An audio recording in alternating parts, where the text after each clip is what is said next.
The advent of electronic music now on BBC4 as the synthesizer takes centre stage.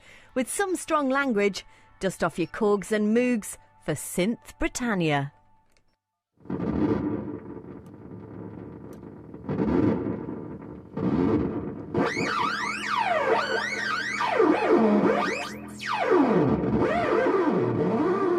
Welcome to a time when there were no guitars and no drums, just synthesizers.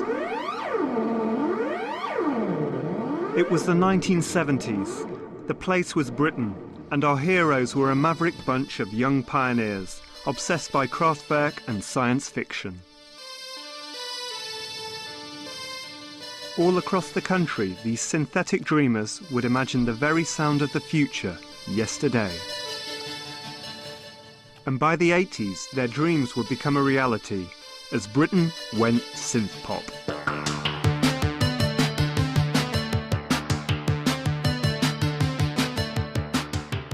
Welcome to a time when machines ruled the world.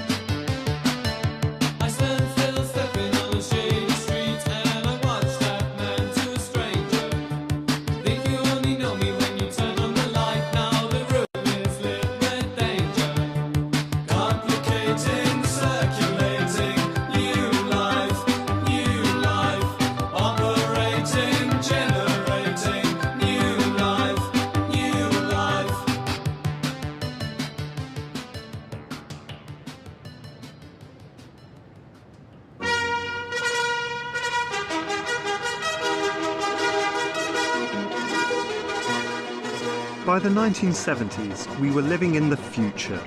Our cities were going space age.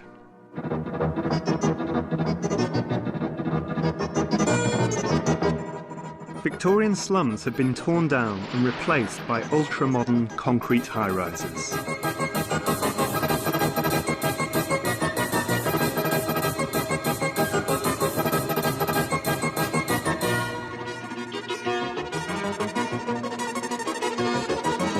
Entertainment also looked to the future. Our cinema and television screens were full of tantalising glimpses of a future that seemed just around the corner.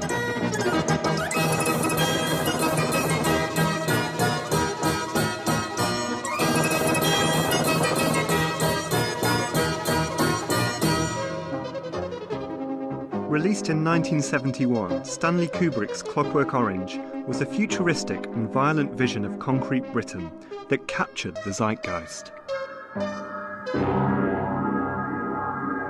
The film's soundtrack was composed by American synth pioneer Walter, now Wendy Carlos. It would have a profound effect on a generation of would-be musicians.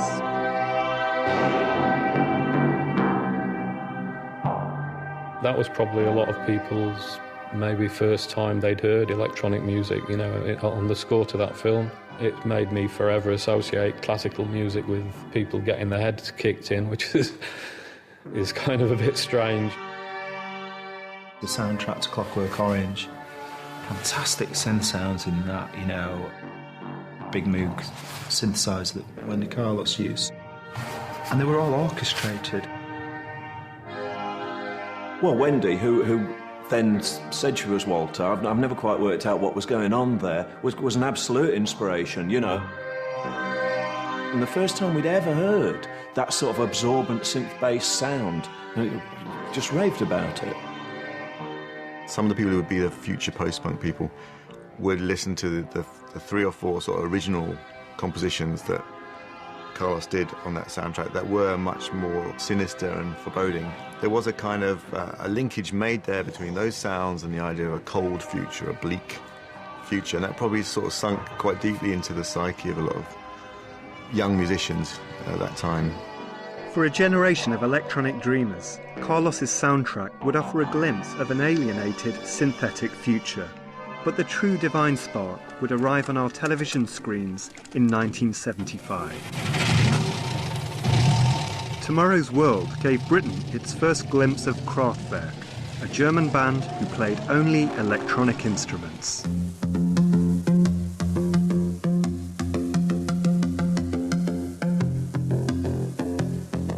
They would invade our shores later the same year.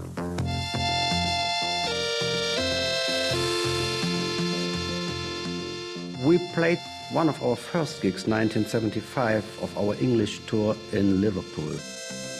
The Wings Over Britain tour was playing the same night in the town. That was also the reason why our hall was only half crowded.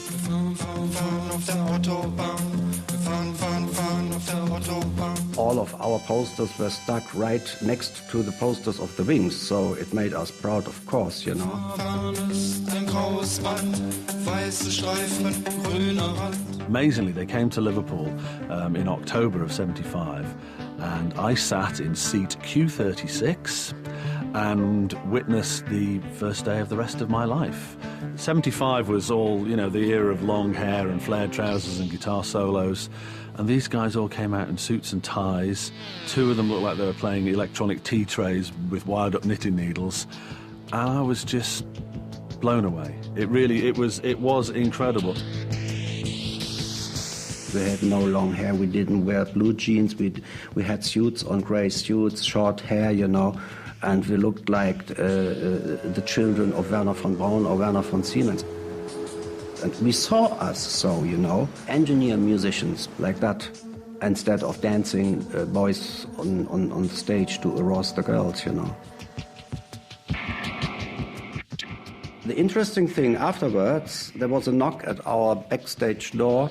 It was a band. They were called Orchestral Manoeuvres in the Dark. And the leader, Eddie McCluskey, was really astonished and happy that he was meeting us in person. And he said, "You know, guys, you have shown us the future. This is it. We throw away our guitars tomorrow and buy all synthesizers."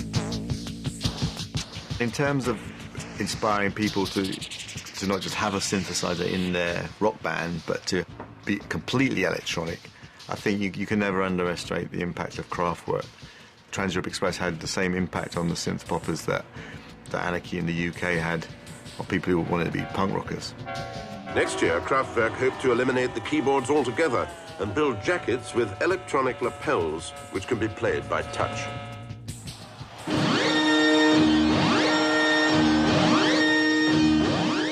In British music in the mid-70s, the synth was a remote beast. Although they would become much cheaper later in the decade, a synthesizer then could cost as much as a small house. They were associated with rich and technically gifted, progressive musicians.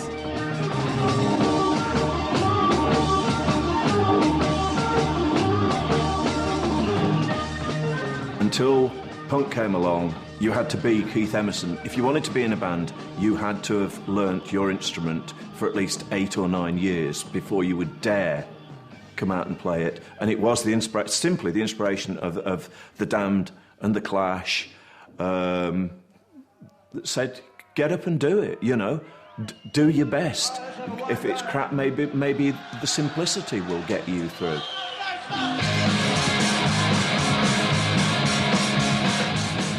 Whilst the music didn't concern itself with synthesizers, the attitude of the punk movement would inspire those with an interest in electronic music to do it themselves.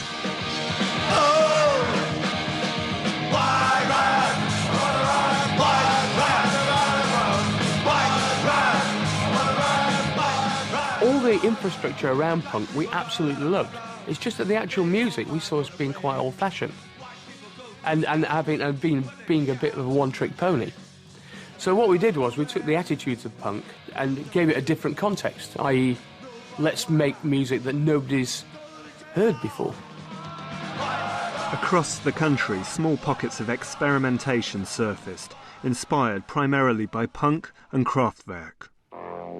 We're in my studio at home in southeast London. One day I opened my email inbox and there was like 10 emails from a very disparate bunch of people saying, you've got to go to eBay now and buy this. And what it was Kraftwerk's original vocoder, which was being sold on eBay. And it was the one that was used on Autobahn. I thought, well, this is the equivalent for a guitarist of getting Jimi Hendrix's guitar that was used on Purple Haze or something, you know.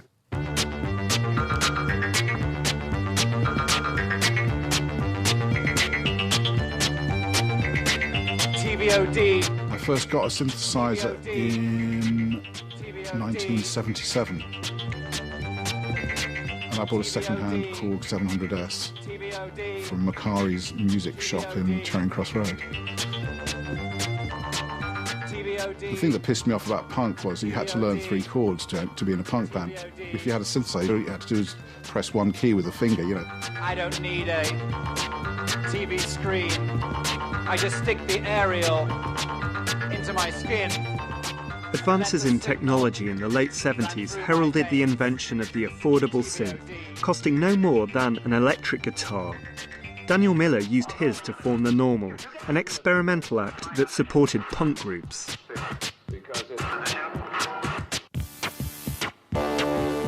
Miller drew on the work of English author JG Ballard, whose Crash was another futuristic vision of Britain. Warm. Leatherette. Warm.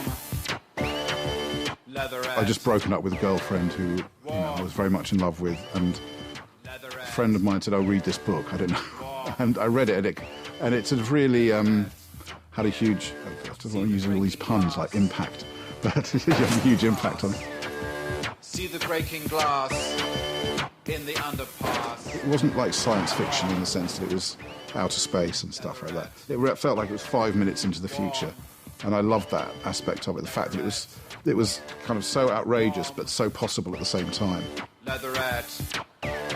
Warm Leatherette by The Normal. The Normal was the alias of Daniel Miller. Hear the crushing steel. The lyrics are just a précis of some of the concepts in Crash, Ballard's novel, which was about people who have car accidents and find that thereafter their sexuality has been diverted and they're obsessed with being turned on by car crashes. So, you know, the lyric like, the handbrake penetrates your thigh, quick, let's make love before you die. Warm. Leatherette. The music was supposed to be visual, you know, like driving along a highway with big buildings either side and going into a tunnel. There's quite a lot of humour in it, really. I mean, it wasn't meant to be like apocalyptic or dystopian. Leatherette. Warm. Miller was one of Britain's first synth punks, and he wasn't alone. In the north of England, a bunch of computer programmers dreamt of a similar future. Well, we love JG Ballard, and in fact, you know, Roxy had a song 2HB about Humphrey Bogart, and we had a song for JG, which was about JG Ballard. The Future were a bunch of sci-fi nerds from Sheffield. They formed in '77 and played only synthesizers.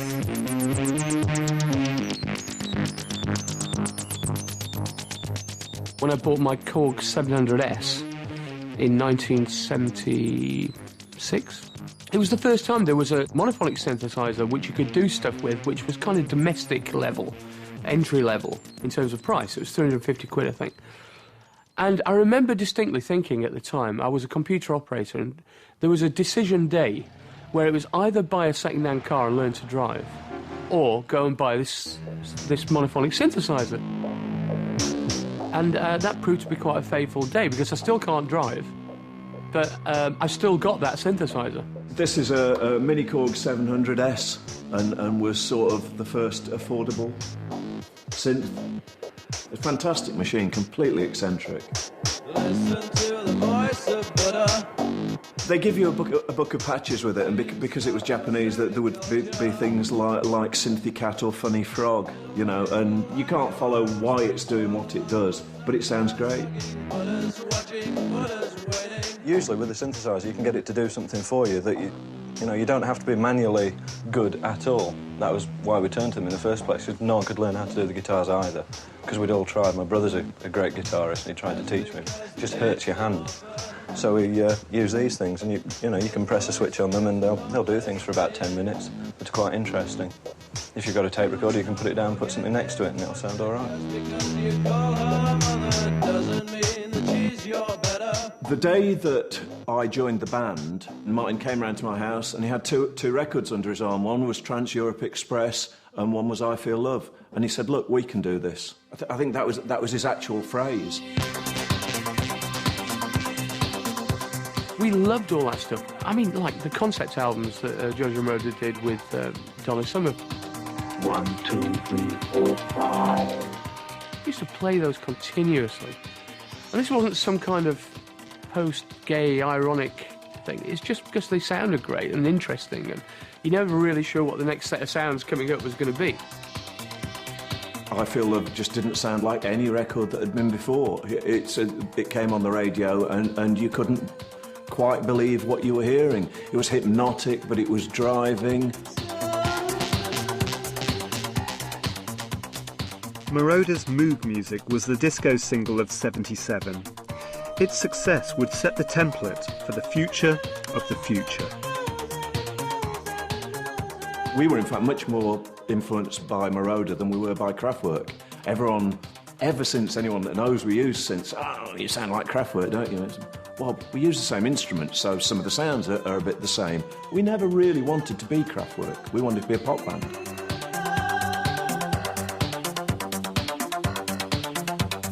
We wanted to embody a sense of futurism without being so literal. And it just so happened a friend of ours, he had bought for him this science fiction board game called Star Force. And it was prodigiously tedious. I mean, it was real geek stuff. And it was impenetrable. You couldn't play it. There was the rise of the Human League or something. And we thought, the Human League, that is such a cool name. No future, they say. The Human League set out to make electronic pop for the modern city. Now is calling. The city is human. Blind you take home your no jokes of your time is too big, but come soon. We've had it easy, we should be glad. High-rise living's not so bad. The Human League had a totally different spin on synthesizers, where it was much more like this bright, technocratic optimism thing. And in fact, in one of their early songs, Blind Youth, you know, they make fun of people who go on about dehumanization. Dehumanization is such a big word. It's been around since Richard III. Dehumanization, it's easy to say, but if you're not a hermit, you know the city's okay. I'd say most of the brightness came from Martin. Martin's very optimistic, and if anyone's moaning about anything, Martin will go and write a song in the opposite direction. I think I felt a bit gloomy about the concrete jungle and everything, which is ridiculous because I'm a townie. You know, I gravitate towards concrete. If you put me in the country, I would just find the nearest town and go, and I'll be sitting in a bar quite quickly. Blind you take hope, you're no jokes, so your time is too big, but come soon. Unfortunately, British pop music wasn't quite ready for a synth-led group of futurists just yet. But in 1978, the Human League weren't the only group experimenting with electronics in Sheffield. This is the old Salter Lane Art College, which used to be part of Sheffield Polytechnic in the 1970s. I believe the Human League also played this very place for their first ever live show in Sheffield. Cabaret Volatire did perform in this very room. Yeah, I mean, we just thought there was nothing for us, you know. I mean, it was all kind of bloated super groups and progressive bands who weren't even from the same kind of social backgrounds, you know. They were probably public school educated, whereas I think, you know, most of the scene in Sheffield was pretty solid, kind of working class. You'd find little bits of interesting music within perhaps some of the prog rock stuff where there'd be a weird little synth break. But then, you know, once you kind of start to discover all the German bands, you realise that there were entire albums that were made of electronics. Whilst the Human League dreamt of pop, Cabaret Volatire were anything but, using electronics to explore Sheffield, a city torn between the past and the future. I remember watching loads of science fiction things in the 60s, like Doctor Who and things like Quatermass. And all these kind of strange things seem to happen in kind of old gasworks or industrial environment. there was another worldliness about it. You might see an alien or a giant blob creeping across the floor, glowing bright green from radioactivity.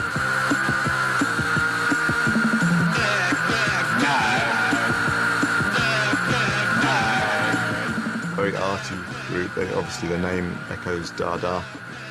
They were really into William Burroughs and his ideas of like control and surveillance.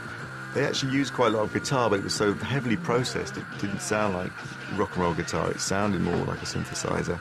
They also put synthesizing type effects on the voice, which is probably one of the most disturbing things they did. You know, you have a guy singing, but it sounds more like a Dalek than, you know, a human being. At night time, you'd hear distant booming noises, which, you know, would probably be something like a drop forge or steam hammer or something.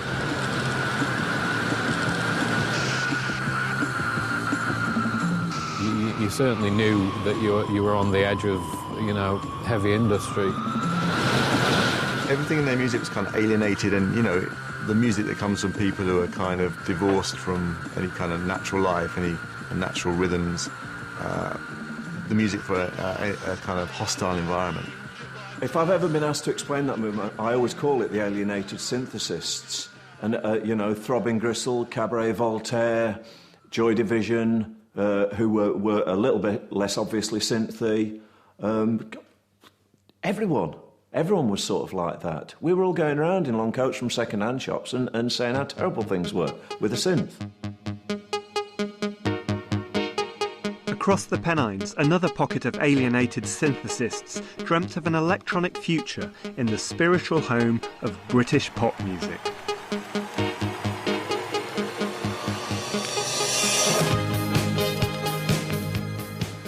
We are in Matthew Street in Liverpool, and I'm actually standing outside of the door to what used to be Eric's Club, which is where we played our first gig, where we invented OMD to play at this place. And it was, of course, the club where we all used to come. The Bunnymen and the Teardrops played within a month of us playing here as well.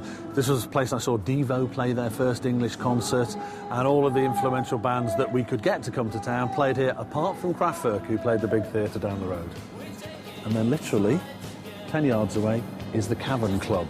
You've got Eric's and the Cavern right across the road from each other. When Paul and I started being interested in electronic music, we were very young. We had no money, and it was totally unrealistic to think about getting, you know, the big kind of keyboards that you saw on TV or on stage with some of the keyboard players in the 70s. My mother had a K's mail-order catalogue, and they had some synthesizers.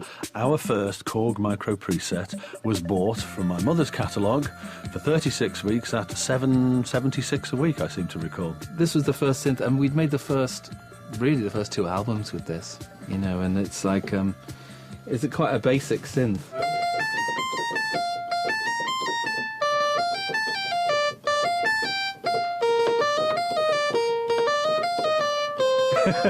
Can you believe that's the record?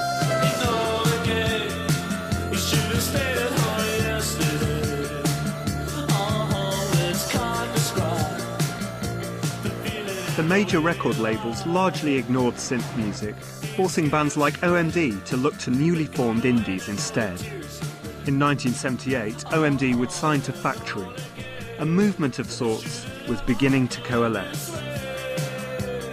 I think the first wave of bands that sort of came out of the closet in the late 70s, we were all working independently of each other. There was no unified movement. It didn't all start in one club or one town. There was no gang of people who all had a manifesto that we were going to do the new British electronic music. It was small pockets of people in different parts of the country who were independently, obviously listening to the same things.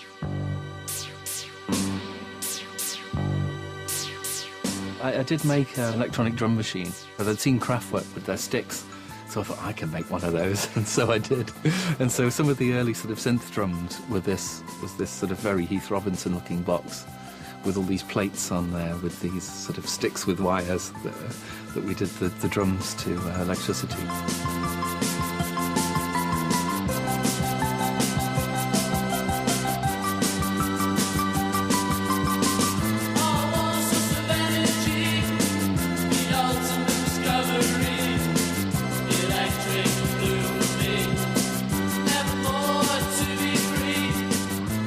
horrified when Tony Wilson said, you know, what you do is the future of pop. We're like, pop? You know, we're experimental, German-influenced. You know, we're not pop at all. How dare you call us pop? We were absolutely mortified. We couldn't see it at all. Totally by accident, Paul and I guess others at the time, had distilled the electronic experimentation and the kind of glam pop of Britain from just a few years earlier into what was going to become, which didn't seem at the time, but was going to become the future of pop music. By the start of 1979, the future of pop music seemed a long way off, as the combined efforts of the Normal, OMD and the Human League had failed to trouble the charts. But dabbling in synthesizers was becoming increasingly de rigueur, even for dyed-in-the-wool punks.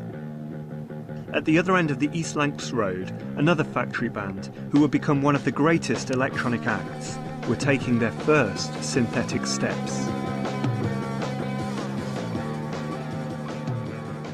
The first synthesizer we had in Joy Division was a little thing called a Transcendent 2000, and I actually built it from a load of components. At the time, I had insomnia and I couldn't sleep very well. So I used to get this magazine called Electronics Today or something like that. And in it was this synthesizer. And if you were to buy one in those days, it was incredibly expensive. And we didn't have any money. So I thought, well, this is really cheap. It's only like 200 quid. And how difficult can it be to build it? And it was like soldering components in, by hand. It took about 2 months of doing that. And then it didn't work incredibly well,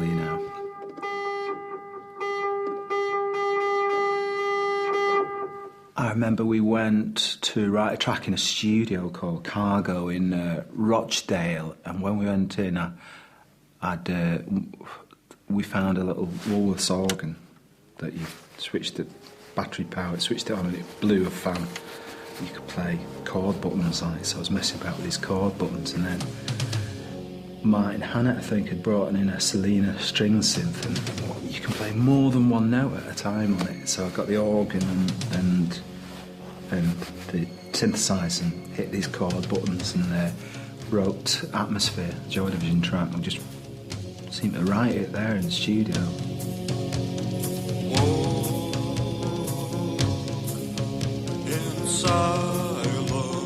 I think we wrote the music, and then he wrote the words that night, and then recorded the vocals the next day, which is amazing when I think about it now.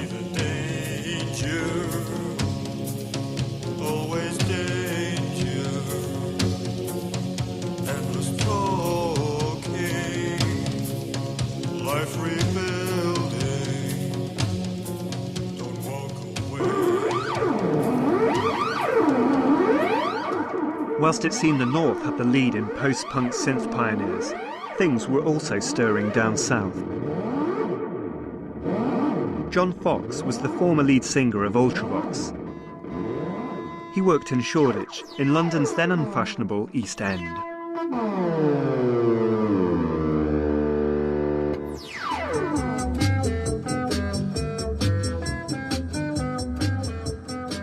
These modular synths were the first generation, really, of working synthesizers.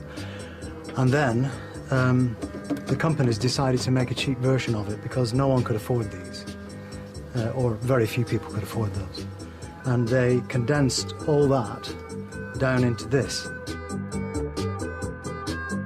London seemed almost empty in the 70s. I used to walk around the streets and there were newspapers blowing around and a car in the distance and grey concrete walls, and everything seemed gritty and lost somehow, like we'd lost direction. And I wonder what that was about. I wasn't angry about it anymore, as we were supposed to be as punks. I just wanted to make music for it, the kind of music that I could hear. Standing in the dark,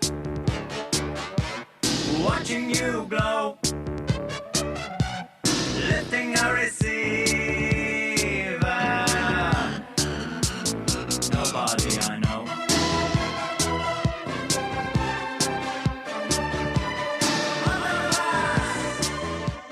underpass is such a Ballardian idea, you know, the underpass with the sodium lights, and you might be mugged, and it's you know, very 70s dystopian. The spectral city.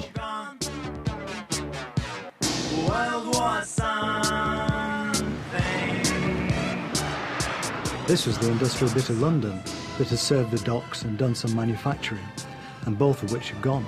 It was like living in a Quatermass movie, because I realised and discovered that underneath all this area are the plague pits, where the bodies were thrown. So that inevitably leaks into the music.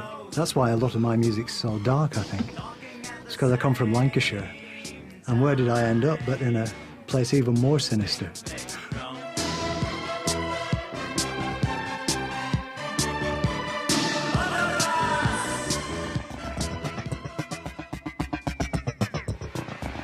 Fox's music wasn't the only synthetic portrait of the 70s metropolis. An experimental group of artists known as Throbbing Gristle had been forging their own electronic industrial sounds in their Death Factory down the road in Hackney. Grim. Yeah, it was grim. It was very run down. The factory was an old trouser factory, and it was near London Fields, and in the basement we were on level with the plague pits. That's why it got called the Death Factory. There was still a lot of sort of antagonism left over from, I know it sounds like unbelievable, post-war, because there were still people there, like the park keeper, who used to be one of Mosley's brown shirts.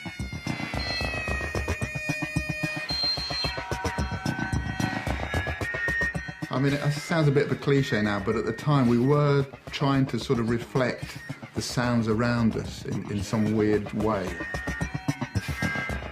Our studio was in like an industrial area, and there were lots of different noises going on all the time.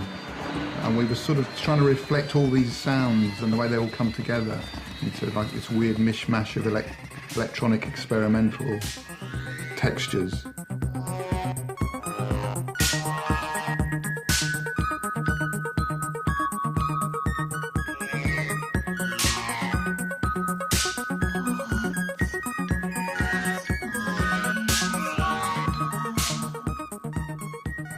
Felt kinship with a lot of bands, didn't we? Especially sort of Sheffield bands. And... Yeah, Cabaret Volatire, those people. Yeah. But I think the kinship was the fact that we were all independent. Yeah. Chris Carter in Throbbing Gristle was a sort of nut for Tangerine Dream and that kind of music. So they were sort of some hypnotic, dreamy, electronic Throbbing Gristle tracks that were actually quite sort of pretty in a funny sort of misshapen way. And I had these synths.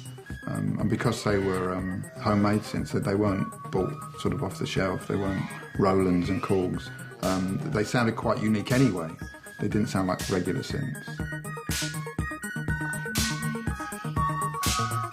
And then I built this effects unit. I saw this design in Practical Electronics, and you could combine all the effects together and put a guitar through it or a voice or anything. So I started building these units for Throbbing Gristle and called them Gristleizers. We were never punk, we're not punk, we were industrial. We were an industrial experimental music band.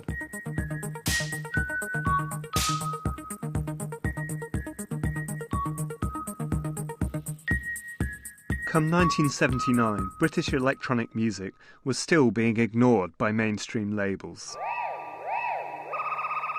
So Dan Miller founded Britain's first electronic indie, Mute, to release recordings by kindred spirit Fag Gadget, as well as his own work.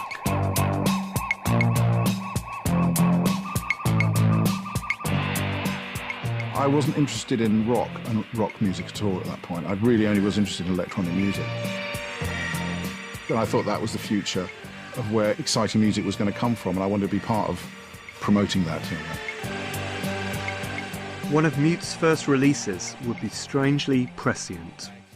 I came across an old Chuck Berry songbook that I had at home, and I thought, I wonder what that sounds like done on synthesizers.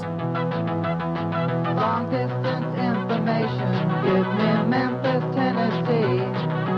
Help me find a party, trying to get in touch with me. everyone said, you've got to release it, it's amazing, you know.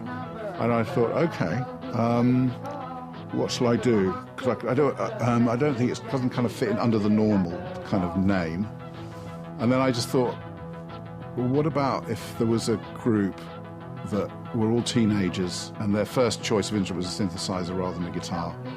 Because that hadn't happened yet. John Peel, I remember I'd given it to him, and I was listening to the radio. I was with a couple of friends who said, we've got 3 versions of Memphis, Tennessee tonight. One is the original. There are 2 cover versions. One is really terrible and the other one's really great. And I thought, oh, God. And fortunately, the way he really liked mine, he played it twice. That was one of the biggest moments of in my entire career in the music. And that's the end of tonight's programme, in which you heard the Desperate Bicycles, the Slits, the Mekons, Alternative TV, the UK Subs and Sham 69.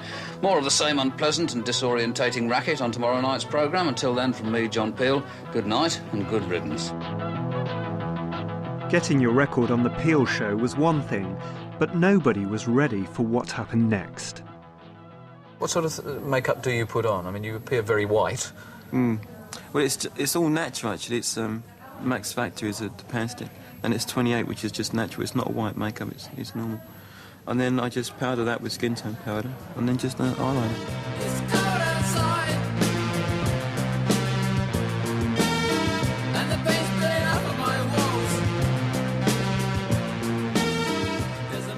On the 24th of May 1979, the future finally arrived. He was a punk. He loved sci-fi. He even read JG Ballard. But most impressively, Gary Numan was on top of the pops. I wish magic was real. Yeah. I wish fairies were real and all that kind of stuff. I love all that sort of thing. Probably never grew up, I suppose, from that point of view. The first time he was on Top of the Pops, I think either she phoned me or I phoned her. Are you watching this? Have you seen this man? He's fantastic, you know? The look and the sound was so different. Sort of alien, wasn't it? I was in a lot of trouble at school. I was sent to child psychiatrists and things like that, which turned out to be apparently Asperger's. Felt more comfortable on my own. The classic loner, I suppose. You know, didn't go out drinking, didn't go out clubbing too much. So now I'm alone. Now I can think for myself. I went to a studio to make a punk album, which would have been my first album. And when I got there, in the corner of the studio there was a mini Moog. Luckily, it had been left on this sound, which was a huge, big, bassy thing, and the room shook. You know. I just realised you can just press one key, and all this other stuff happens. You know, there was a massive amount of power in them and depth that I just never heard anything like it before. One note. People like ourselves and Cabaret Voltaire and the Human League had all just got used to the fact that we existed and there was somebody else sharing our space. And then along comes, you know, who I guess at the time we thought was Johnny Come Lately. Who the hell is this guy from London who's on telly and having a massive hit record? Never heard of him. Numan was Britain's first synth pin-up. Hello, Sarah. Hello, Gary. Hello, Sarah. My friend Cheryl read in the newspaper that your mum does your hair. Is this true? Yeah, that's right. She's been doing it since I was about 4. All right, thank you. Did she put the streak in the side as well? Yeah. I really like Gary's music. I think he made the best records at that time. I think he, if anyone, really condensed it into a form that was perfect at that point. Numan would immediately show that his #1 success was no fluke. Cars was part eulogy to JG Ballard and part testimony to living in 70s London. I was in my car and a couple of men in a van swerved around me and pulled up in front, got out, and were clearly going to give me a bit of hammering, you know, trying to get me out and kicking the car and screaming and shouting.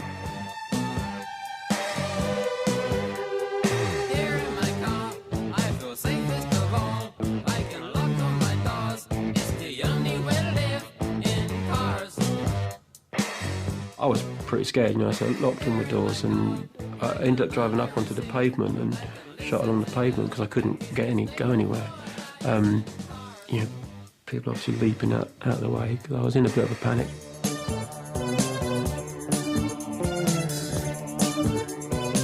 Cars is just about feeling safe in amongst people in a car because no one can get to you in your own little bubble.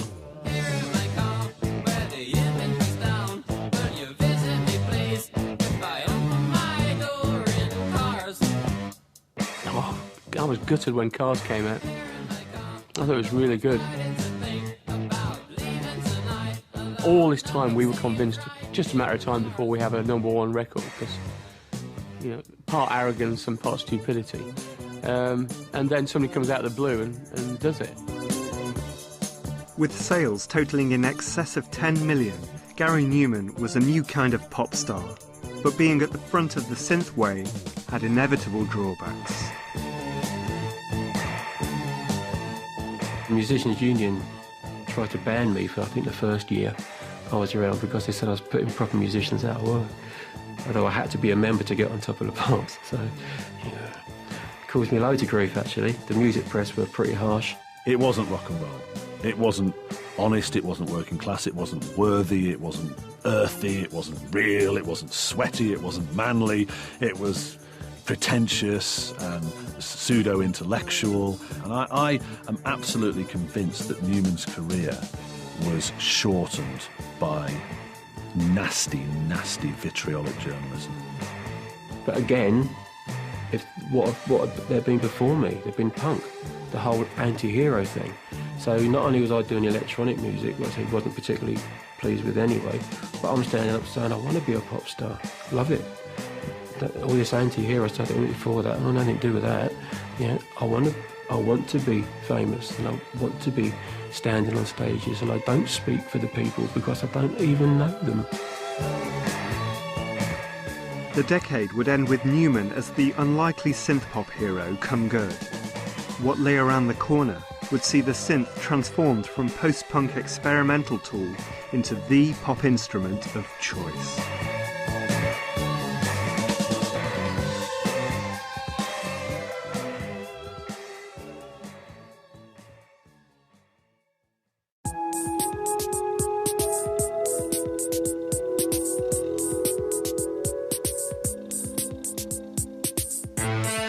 As the 80s dawned, the future finally arrived, and it wasn't going to be alienated.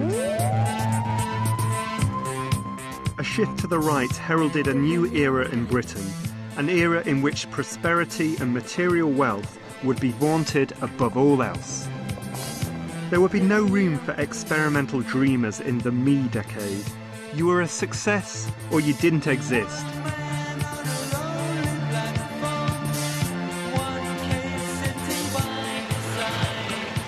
The big hit of 1980 was Visage, whose Fade to Grey followed fast on the heels of Numan's success. It seemed the future had passed the human league by.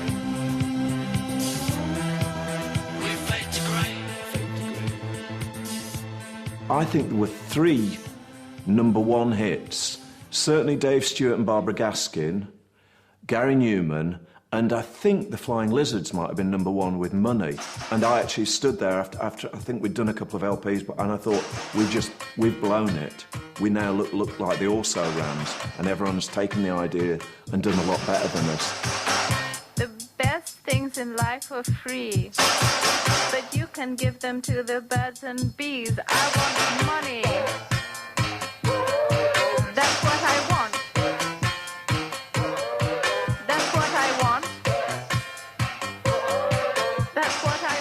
I turned up at the studio one day to be told that I was being thrown out of the group. And it was a bit like School of Rock, with Jack Black going, you can't throw me out of my own group. We'd released reproduction of Travelogue and done all this touring. There was a nagging undercurrent of dissatisfaction from the record company that they weren't selling as many records as they hoped. I think I'd made a big effort on a photo session, and Martin hadn't even turned up. And suddenly I was hearing these stories that Martin was never ever going to appear on a stage with me again, which I think he only said because that's what Brian Ferry said about Eno in Legend. Whilst the Human League were crumbling, something was brewing in the most unlikely of places. Basildon was a new town. Built for the post-war East End overspill, it wasn't one of pop music's more romantic places.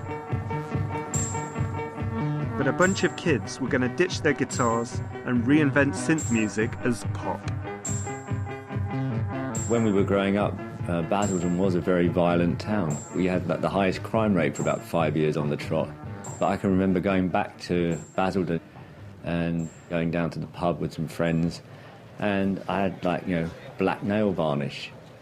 Going to the bar and ordering a drink. I'd totally forgotten about it, wasn't even thinking about it. And some guy just said to me, "What the fuck have you got on your fingernails?" Depeche Mode formed in 1980. They had a spot at their local disco. Well, Crocs was a really ordinary disco. Well, there was a crocodile, yeah. It was quite a sorry-looking animal, but it was alive. They had this night once a week where they would play things like the Human League and Soft Cell, and also bands would appear there.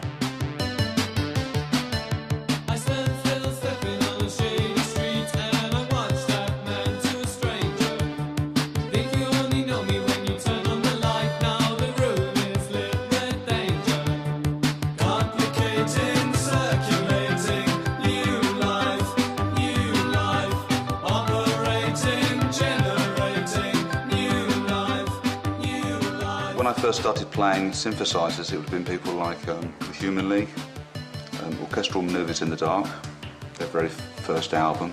I was a big fan of Daniel Miller's work as the Silicon Teens and as the Normal, and also Fad Gadget, who was on Mute Records.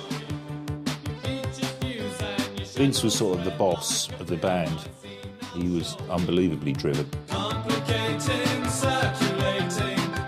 He used to earn £30 a week in the yoghurt factory and save £29.70, a week to save up to buy a synth, He forced the pace. This actually was the original Depeche Mode drum machine that we used for live. Dave's job before each song to set the tempo. So number 7 would be fast, number 2 would be slow, etc., etc. I owned Autobahn. That was what really got us to go out and buy our first synthesizers, the whole, the things that were happening around that time with Kraftwerk and even early Human League stuff. I was really happy that the first time I heard them was when I saw them play live, because they're fantastic live. They started and I thought, wow, this sounds interesting. It's like 4 little mono synths kind of teetering on beer crates. They had a little fan base with them, and the fans weren't watching the band, they were just dancing. Miller first saw Depeche Mode supporting Fad Gadget in East London. He signed them to Mute. None of us knew what we were doing. By the time I met Depeche, we'd just released our first album. Compared to them, I was an experienced industry person, but actually I knew nothing. They needed a bit of help in the studio, so I think, first of all, I introduced them to some ways of working, using sequencers. They'd never used a sequencer before. Everything was played by hand. This is the legendary ARP 2600. Bought it second-hand in 1979. It was being sold, one of 3 being sold by Elton John's road crew after a world tour. Been used extensively on all the Depeche Mode albums I was involved with, especially on the first album, where it was really one of only 2 synths that we used. You can hear it going out of tune on that note there. It's not very in tune at all, but... Depeche Mode would prove to be the real Silicon Teens. The combination of sex appeal and synthesizers would make them one of the biggest pop acts of 1981.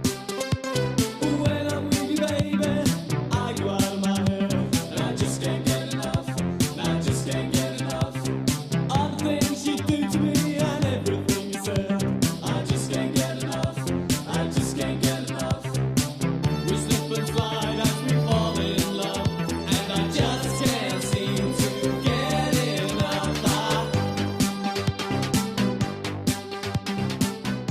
when Depeche Mode, when we were gigging, we'd all carry our synthesizers, and I, for some reason, you know, had to buy the heaviest synthesizer out of all of them, you know. And we didn't have cars or anything, so we'd be on the train. And this really is quite heavy, you know. So I'd have this thing under my arm. Fletcher would have a Moog. Martin had a Yamaha, I think, on the train. So when we did our first Top of the Pops, you know, we were on the trains with these, with our synthesizers. You got the train to Top of the Pops? Yeah. From Basildon to Fenchurch Street, in the underground. But like Numan before, it wouldn't all be plain sailing for Depeche. I think, you know, you've got to remember that during our pop period, you know, we had lots of fans and a lot of people liked us, but a lot of people hated us. But certainly the 80s was a real old battle royal between us and journalism in general, music journalism. It was just really, you know, pop. It was, you know, I think I can understand why people hated what we did, you know, looking back on it now. And it wasn't just the sound, it was, you know, we were young kids and we just did anything that came along. So, you know, every TV that we were asked to do, we did. And it didn't matter how stupid it was.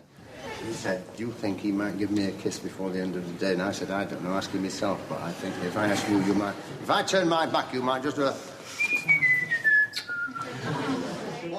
Well, you know, there's something very un-British about electronic music, to start with.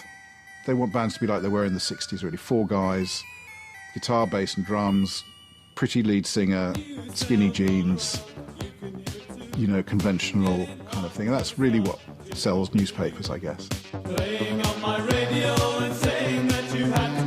I mean, they'd written Depeche Mode off anyway as a teeny bop band, a one-hit wonder, especially once Vince left. They thought, well, that's over, you know. In November '81, Clark unexpectedly quit.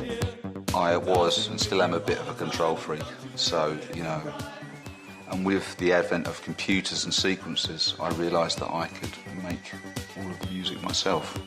You know, I didn't need necessarily other people to play the parts. And I got a real satisfaction out of programming all of the parts myself.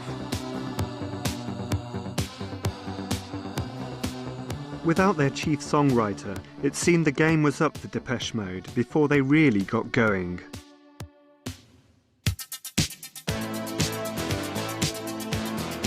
In the same year, a reversal of fortune had seen a new-look Human League finally get in on the pop action, partly thanks to a lineup change that took them out of the pages of the NME and put them on the front page of smash hits.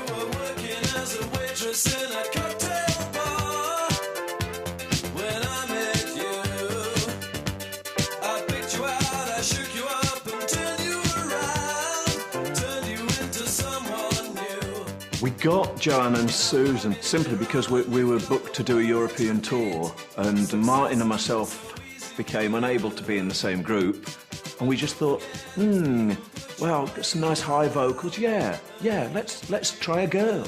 Let's be a bit different and try a girl. And from that, the step was that if we were going to take a girl on the road with a load of terrible randy idiots like us, there ought to be 2 of them to look after each other. And Joanne and Susan turned up. I was being sarcastic there, by the way, with sitting there reading books, really.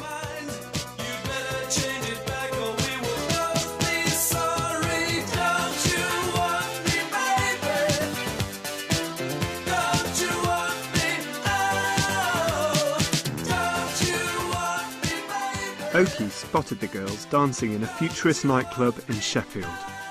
Our parents thought there's some ulterior motive, something's going on. But then Philip came round and met both sets of parents, and they thought he was a decent enough guy. And then we went to school with our parents, and they talked to the head teacher, who thought that it would be good for our education to have 6 weeks going around Europe, because we could go to art galleries and things like that.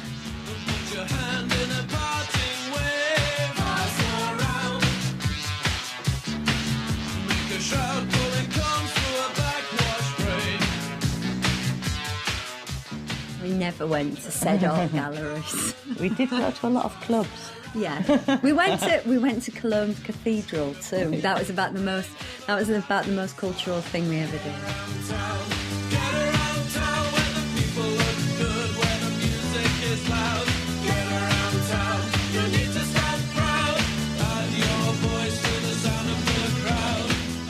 It also meant that we could appeal to women as well as men. The early Human League was a very male-based group, and really only lads in long coats liked us. And some transvestites. OK, pop music, let's go! Anyone here like a human being?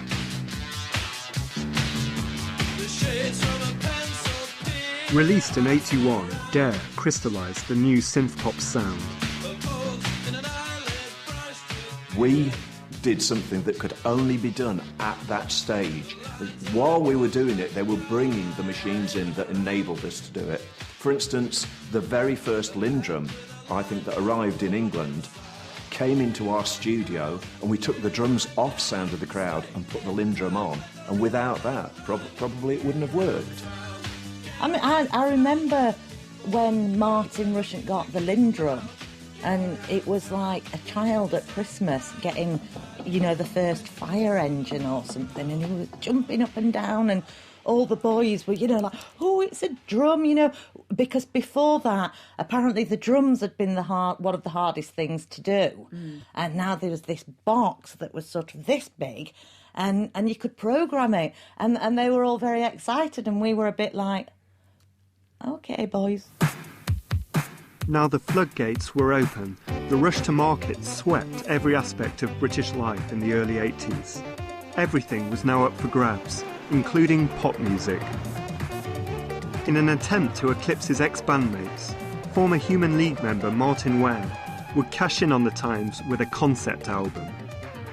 We were doing the day shifts, they were doing the night shifts in the same studio. They were making Dare, we were making Penthouse and Pavement. I've never been so motivated in my life, believe me. I said, we're going to make it stylish, fantastic. Finally, the shackles are off. We can start using other instruments because it's, you know, the original manifesto is broken. But we're still going to make it predominantly electronic. And so the idea was that suddenly we're not a group. We are ripping open the facade and going, no, this is great music, but it's a business. It really is a business. Doesn't matter, Bob Dylan can sing all he wants. He's busy brown-nosing the A&R man behind the scene. Now here comes my job. Sweater bleeding with the mud. Dreams become ideals. But ironically, and we were totally anti-Thatcher and always have been, you know, fascist screw thing, etc. It got taken on board by the aspirational yuppie culture in the early 80s as their kind of theme tunes a lot of the time, like Let's All Make a Bomb. They completely missed the point of the song, totally, and it's like, yeah, mate, oh, I remember listening to that, yeah, Braces, it's fantastic, mate, love the ponytails.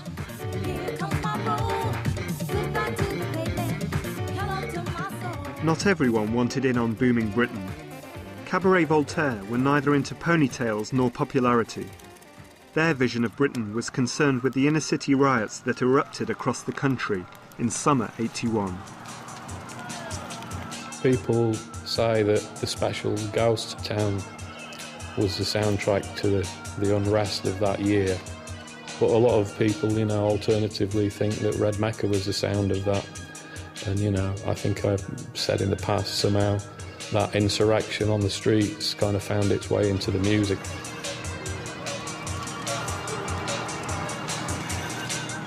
You kind of took some heart in the fact that some people were kicking back against the system, albeit in a quite a crude manner, and were prepared to take on the police.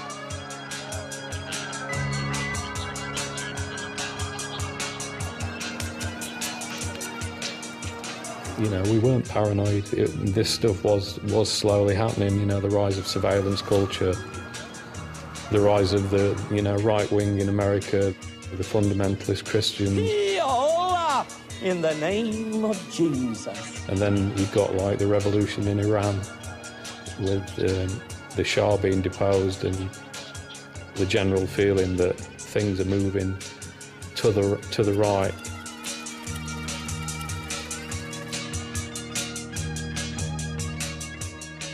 Meanwhile, something strangely synthetic was happening in the sleazy underbelly of London's Soho.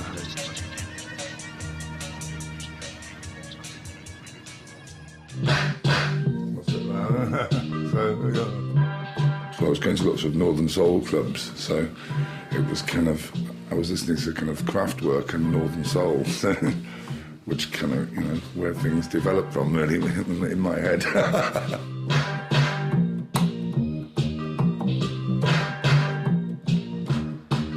Yeah, I missed it. And when we had the money, we'd come to Soho and just hang around Soho and just getting ideas, which is where the name came from. Sometimes I feel I've got to run away. Non-stop erotic cabaret. It was the Raymond Review bar back in like 1980 or whatever, and that's where that photograph's from.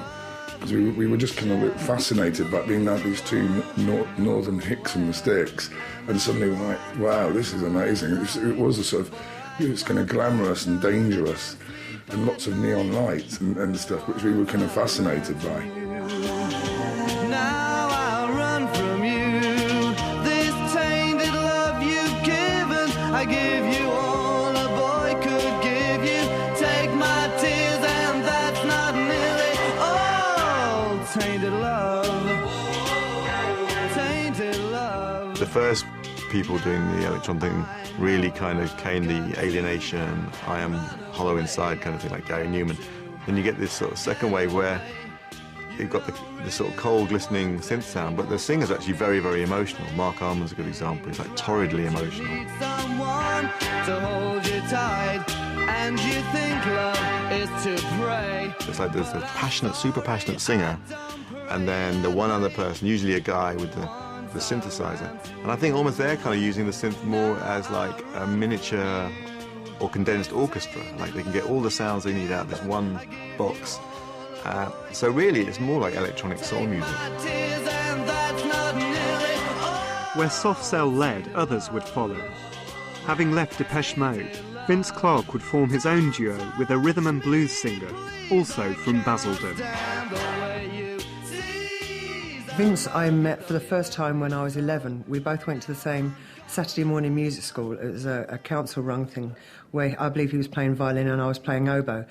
And even though we'd never spoken at that time, I just recognised him for this, the fact there was three of them, three brothers, with this white blonde hair looking like little family ducks going across the road, you know.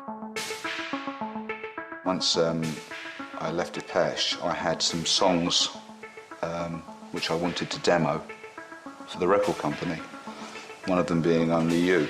Looking from a window above, it's like a story of love. Anyway, I got in touch with Alison because I vaguely knew her. I mean, we didn't have plans to form a band or anything. We had no history together. We just went from the demo to the recording studio to making the first record. All I needed was the love you gave. All I needed for another day. And all I ever knew, only you. I wasn't overly interested in technology. I couldn't even afford a record player or a cassette player, so the idea of buying hardware was, you know, there's no point in lusting after things you can't have. It's like me thinking about a miniskirt. It was never going to happen. Listen to the words that you say. It's getting harder to stay. When I see you.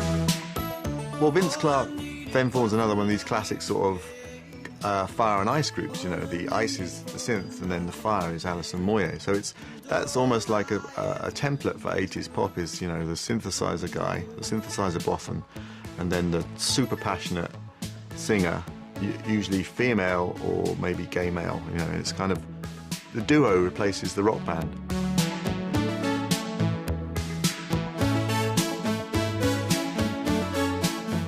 You know, it's an affront to rockism, isn't it? That just the look of those bands, you know. All I needed was the love you gave. But when we first started working in Yazoo, it was like he was effectively suffering from a very recent divorce.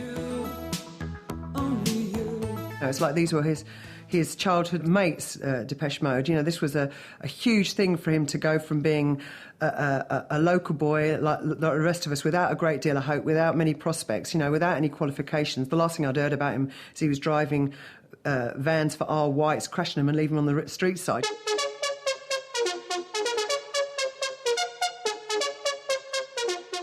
Yazoo signed to Mute Records in 1982, and to his surprise, Daniel Miller found himself with another wildly successful pop act.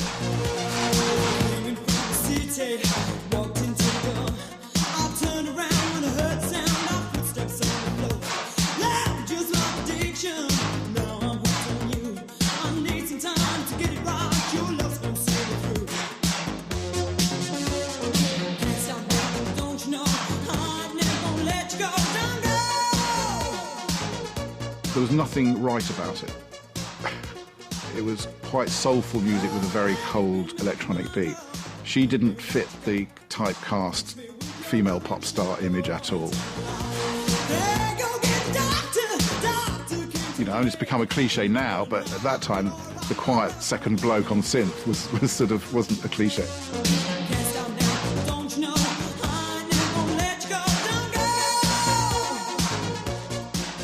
In the 18 months that we existed, myself and Alison never got to know each other.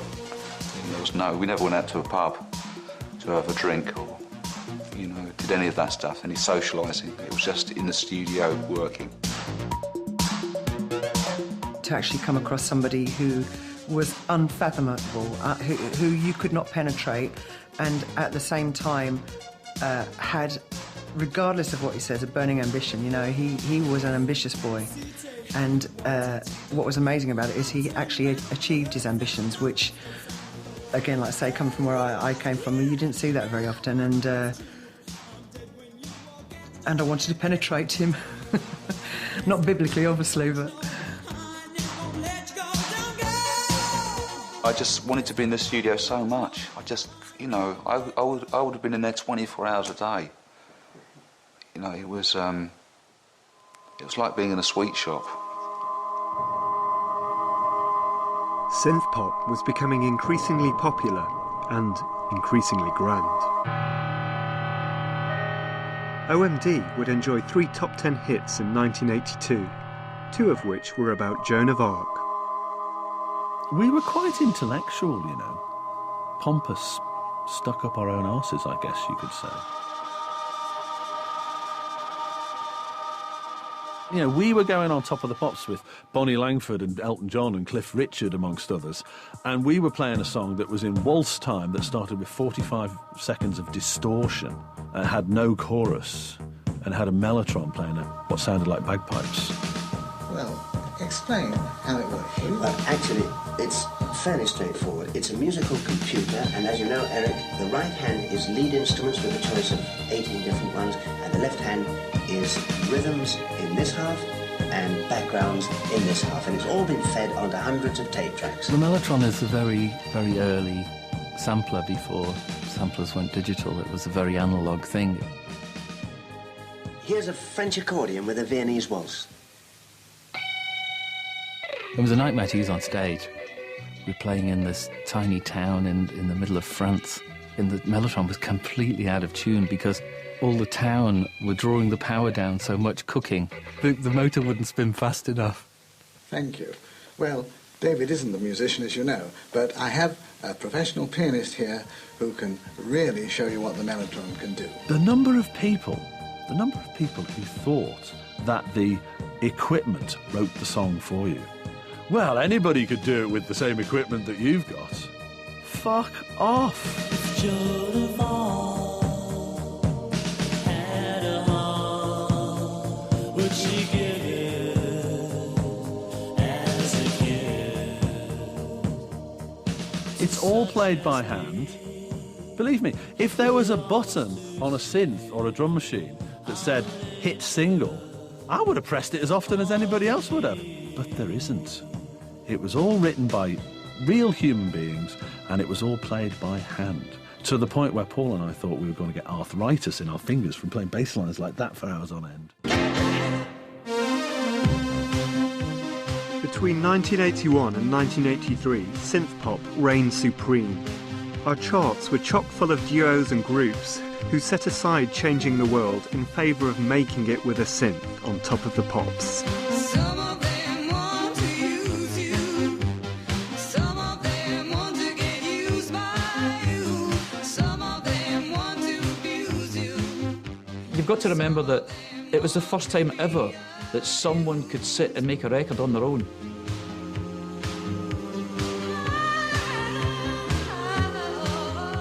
Eurythmics came along and they did, I remember they did Sweet Dreams in the basement. You know, they recorded it on an 8-track tape machine. Annie sang Sweet Dreams into a little Shure microphone, holding it in her hand, you know, and won a Grammy for it. And in 1982, along came a song that turned the alienation of the original synth pioneers into a full-blown epic. Ultravox would score like one of the biggest synth pop hits ever, called Vienna, which has that, you know, total fetishism of Middle Europe. You know, Vienna, it's the Habsburg Empire. It's, you know, the romance of Central Europe. Freezing breath on a window pane, lying and waiting. The movies we were watching and the music we were listening to at the time all coming out of Europe, and the history that Europe had, you know, Vienna being this beautifully romantic, you know, city, this beautiful place. And you put all that together and you've got this fantastic image, you've got this wonderful... I'd never been to Vienna when we wrote the song, you know, I didn't know anything about Vienna. You try putting that down on a piece of paper that you're going to write a song that's a 4.5 minute long electronic ballad that speeds up in the middle with a viola solo thrown in. It doesn't equate, it doesn't work. But at the time when you're young and, you know, naive, naivety is a wonderful thing.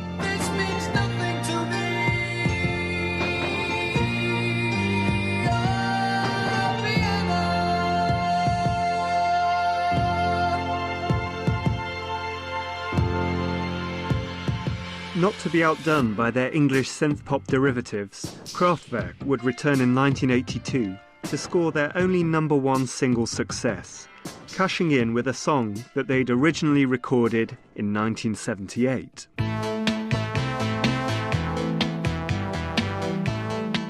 With a model that was in England to be a hit, that was a complete different story. We didn't expect it ourselves. She's a model and she's looking good. The reason was the following. We had already a single to be played on the radio in England, and it was Computer World. And the man of the EMI London house, he didn't know what to put on the B-side. And he thought, and he thought, and he thought, maybe 2 days longer. And suddenly he had the great idea to put the model from the last album, The Man Machine, on the B-side. And then they sent the single to the radios. And 80% of the radios played the B-side.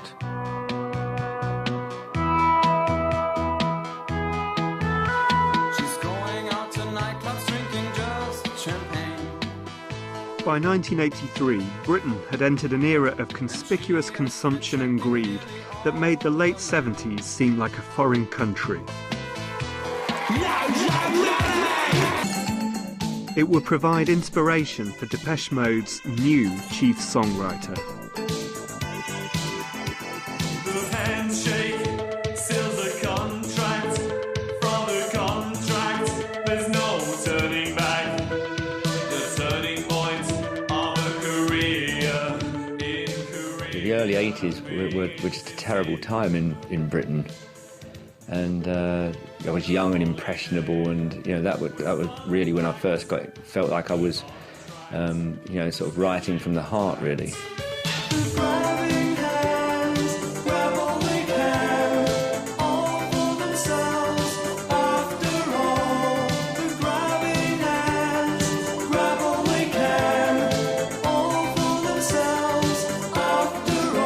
It's a competitive world. Around the time of Construction Time Again, samplers had just really come out. So, you know, we were just, it was just a whole revelation to us. We were just going out and, you know, sort of like smashing pieces of metal with sledgehammers, you know, raiding the kitchen drawer for all the utensils to make percussion sounds, just anything we could get our hands on.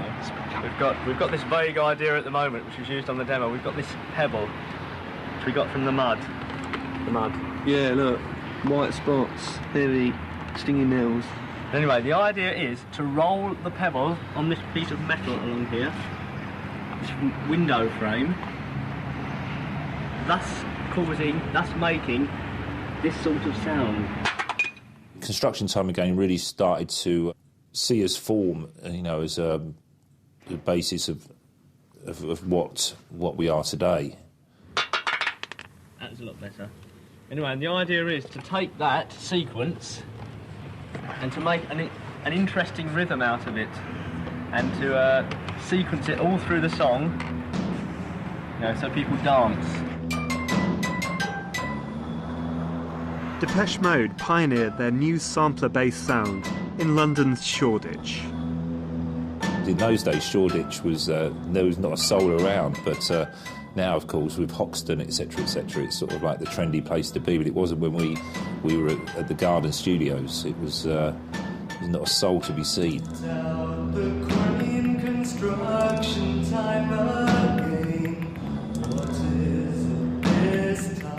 I remember there was one sound in particular that was us actually hitting a piece of corrugated iron that was the side of a building site, and the sample sort of went like, "Oi!"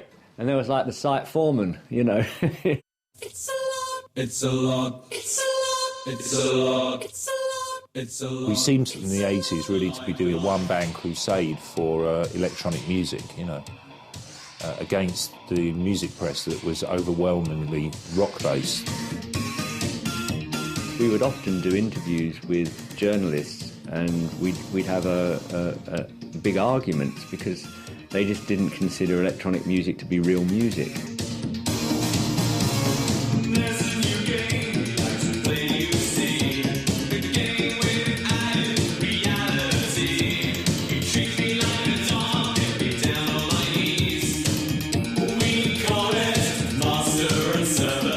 You know, we got accused a bit at certain times of being like a very subversive pop band, and I do think that we did get away with, you know, some stuff that was, you know, probably risque for the radio just because we used it in a pop context.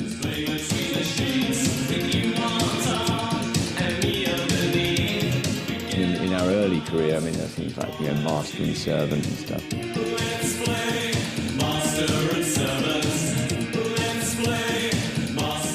Some of the reviews, they were unbelievably vicious. I mean, you just couldn't, you know, real hatred for the band. Real hatred. I don't know why. It wasn't British, really. A journalist once said that, you know, the music will appeal to alienated youth everywhere and Germans.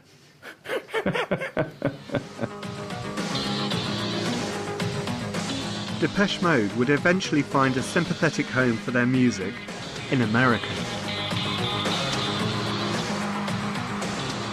For a lot of Americans, England just means gay. It's just like, you know, they think it's like a conflation of Oscar Wilde and various ideas about British boarding school.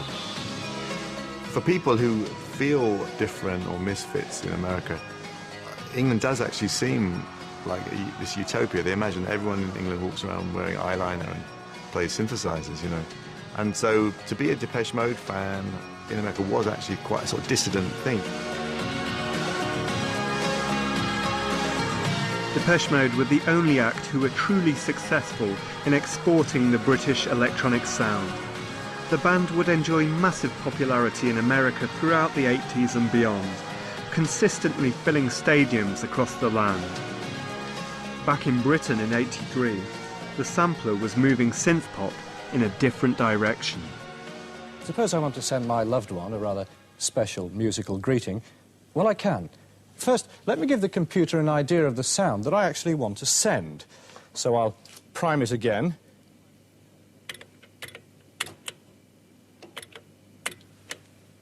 And now I'll speak into the mic. Hello! And we have to wait a couple of seconds now for the sound wave to come up. There it is. Hello. Hello. Hello. Hello. Hello. Hello. Hello, dear. When we arrived in it, the emulator had just been invented. And it was completely riveting because it had James Brown going, please, you know, and you could play it up and down the keyboard. Had a string quartet or an orchestra. It had the famous Beethoven, Rumpf, Rumpf. And so the first record we made, West End Girls, every single sound was actually a sample played on the same keyboard, which looked just like a little Bontempi chord organ. The idea was to take real life and put it against beautiful or danceable or both music. Because we were the last of the thing that started with a Human League, and we were probably the first of the thing where pop music was related to dance music.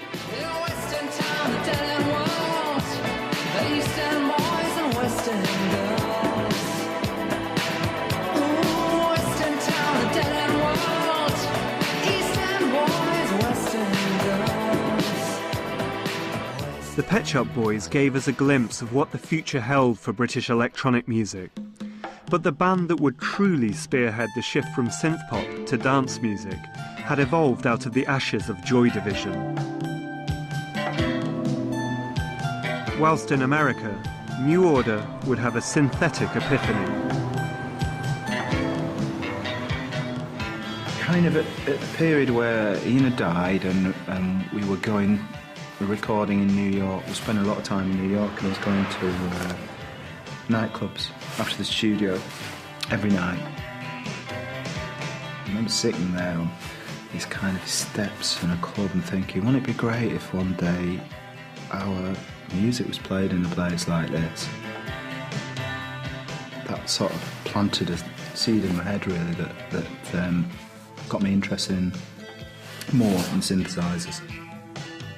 You know, if you play an encore or something, we were, you know, punks, and it's like, you're just falling into the trap, you know. It's a phony thing doing an encore, everyone expects it, you know, and well, let's get these machines to do a track and we'll just go on. If we do an encore, press a button and then they'll go off, you know. That was the idea.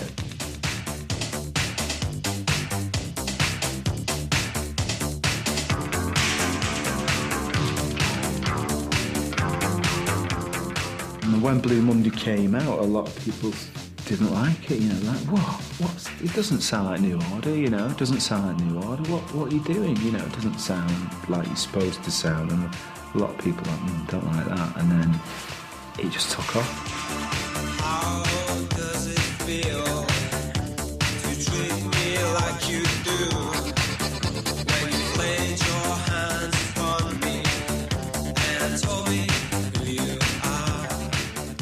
I guess people went on holidays, they would hear it in nightclubs in Spain and Greece and stuff, and then it'd come back, when it came back, they'd buy it, and it'd be a big hit over and over again, you know. Blue Monday's inscrutable club cool would help it become the biggest selling 12-inch of all time. Originally released in 1983, it heralded the future for British electronica, a new age of dance music, unconcerned with pop charts and commercial appeal, would gain a massive following that thrives to this day. For those electronic pioneers who had brought the synth into British pop music, it was the end of an era. It sort of starts, I guess, round about 83.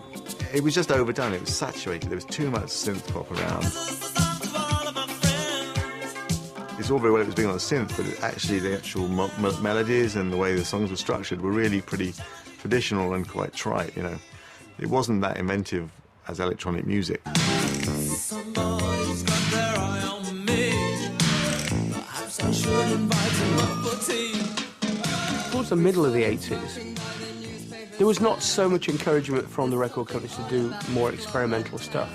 I mean, that initial supernova of post-punk was dying away, and slowly but surely the cancerous growth of market-led A&Ring started invidiously creeping up and blandifying and homogenising the musical market, in my view. Well, we were a bit lost by then. It was all a bit... We felt we'd achieved it. We thought we'd proved our point, and it just looked like we didn't have anything left to prove. The commodification of synth pop marked the end of a golden era in which a generation of post-punk musicians had taken the synth from the fringes of experimentation to the centre of the pop stage. Out of the 70s and into the 80s. At the time, it was just really, really exciting. And it was exciting to be a part of a musical movement that had never been done before, that was completely different. It wasn't a rehash of anything. Those early electronic records, I mean, they'd never been done before, so it was a fine time. We were trying to do something new. That's specifically why we chose electronics and embraced every new piece of equipment we could get our hands on or afford. We wanted to sweep away all of the old rock cliches and the stereotypes and the lead guitar solos and long hair and everything. And then what happens towards the end of the 80s and even worse in the mid-90s, everybody decides that guitars are back in, synthesizers are somehow old-fashioned, and you get Oasis. Horror.